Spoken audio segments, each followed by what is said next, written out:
সাংবাদিক ভাইদেরকে বলবো, শেখ হাসিনার কোনো বক্তব্য, আওয়ামী লীগের পলাতক নেতাদের বক্তব্য, অভিযুক্ত নেতাদের বক্তব্য আপনারা কোনোভাবেই প্রচার করবেন না। আমি সাংবাদিক ভাইদের কাছে অনুরোধ রাখছি, এই পতিত স্বৈরাচার, পলাতক স্বৈরাচার এবং সাংগঠনিকভাবে নিষিদ্ধ সংগঠন আওয়ামী লীগের কোনো বক্তব্য, বিবৃতি, তাদের নেতাদের বক্তব্য আপনারা দয়া করে প্রচার করবেন না।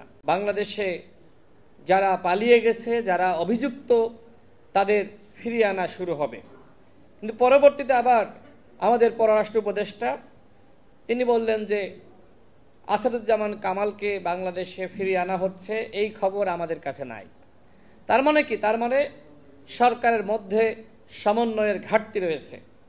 সরকারের একজন এক কথা বলে, আরেকজন আরেক কথা বলে। তো এইভাবে কি আসলে রাষ্ট্র চলতে পারে? কোনোভাবে এইভাবে রাষ্ট্র চলতে পারে না। রাষ্ট্র চালাতে দরকার প্রকৃতপক্ষে যারা রাজনীতি বোঝে, যারা রাজনীতির সাথে সম্পৃক্ত, যারা আন্দোলন সংগ্রামে মাঠে ছিল। এখন গণঅভ্যুত্থান পরবর্তী সময়ে আপনি সংস্কার করবেন, বিচার করবেন, সুষ্ঠু নির্বাচন করবেন।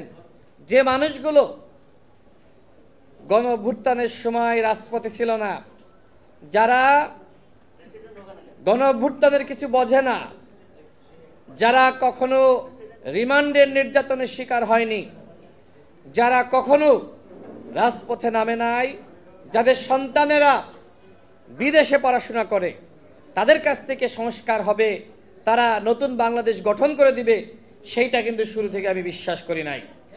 যে কারণে আমি শুরু থেকে এই সরকারের গঠনমূলক সমালোচনা করে এসেছি। কিন্তু আমি এটিও বলি নাই যে এই সরকারের পদত্যাগ করতে হবে। কারণ গণ অভ্যুত্থানের পরে ভালো হোক খারাপ হোক একটি সরকার গঠিত হয়েছে। সেই সরকার যদি পুরোপুরি ব্যর্থ হয়ে যায়, তাহলে ওই আওয়ামী ফ্যাসিবাদ আবার ফিরে আসবে।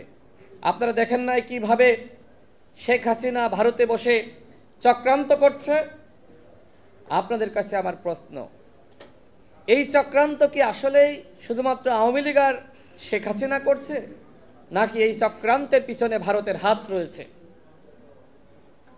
অনেকে বলে থাকে যে ভারত মূলত শেখ হাসিনাকে দিয়ে এই ধরনের বক্তব্য দেওয়াচ্ছে। অন্যথায় কেন শেখ হাসিনার বক্তব্য ভারত বন্ধ করতে পারছে না?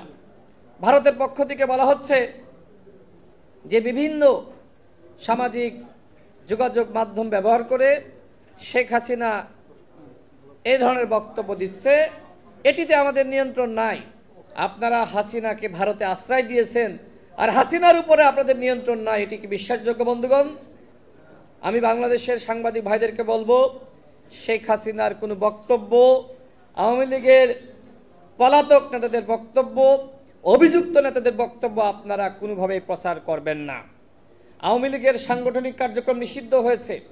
ওদের বক্তব্য প্রচার করা মানে ওদের আশ্রয় প্রশ্রয় দেওয়া। আমি সাংবাদিক ভাইদের কাছে অনুরোধ রাখছি, এই পতিত স্বৈরাচার, পলাতক স্বৈরাচার এবং সাংগঠনিকভাবে নিষিদ্ধ সংগঠন আওয়ামী লীগের কোনো বক্তব্য, বিবৃতি, তাদের নেতাদের বক্তব্য আপনারা দয়া করে প্রচার করবেন না।